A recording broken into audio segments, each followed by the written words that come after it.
तुम्हाला माहिती आहे का आपल्या घराचा लास्ट टप्पा म्हणजे टावरचं काम आज पूर्ण झालं. कालच्या ब्लॉगमध्ये जसं मी दाखवलं होतं आपण टीन घेऊन आलेलो होतो आपल्या घराच्या टावरवर लावायला. तर आपल्या घराचा टावर इथपर्यंत झालेलं आहे बघा. आणि काल आपण अँगल पण घेऊन आलो होतो ते पण टाकून दिले आपण अशा आडवे दोन आणि त्याच्यावर आपण आपली टीन टाकणार आहे. आणि साईड बाय साईड आपल्या खालच्या विटावरती अन्न टाकणं चालू होतं कारण आपलं पत्र टाकल्यावर आहे ना त्याच्यावरती पण विटाचा आपल्याला 3-4 थर घ्यावा लागतो. त्याला आपण मुंडऱ्या म्हणतो. आणि लँडिंग पण आपली खूप मोठी झालेली आहे. आपली जशी खाली आहे ना तशी सेम टू सेम वरती झालेली आहे. 5-6 माणसं दारामध्ये उभं राहते. इतक्या उंचीवर आपली पूर्णची पूर्ण वस्ती आणि डोंगर दिसते बाई.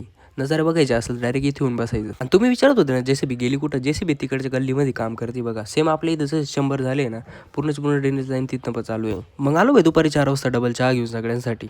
दुपारी येऊन बघतो तर काय बापरे डायरेक्ट पत्र पण टाकणं झालेले होते बाई. आणि आतमध्ये येऊन बघतो तर काय आतून तर हे डायरेक्ट एक छोटीशी रूम दिसतीये. इथं तर आपण मस्तपैकी सामान वगैरे ठेवू शकतो आपलं. आणि फायनली आपल्या घराचं टावर बनवून रेडी झालं बाई. हे बघा असं दिसतंय. तुम्ही सांगा कमेंटमध्ये कसं दिसतंय. आणि इकडून जे एक्स्ट्रा बार होते ना आपले ते पण वाकून घेतले कारण हे नंतर उभे करावं लागते जो आपल्याला तिसरा मजला चढवायचा आहे तेव्हा.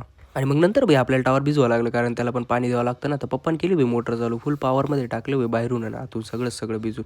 आतमध्ये पाणी द्यावं लागलं कारण आपला आतमधून जे ना अजून पण वल्ला आहे ना त्याला पण आपण कंटिन्यू पाणी देणार आहे 10-12 दिवस आणि मगच ते खालचे सपोर्ट आहे ना ते खोलणार आहे आपण.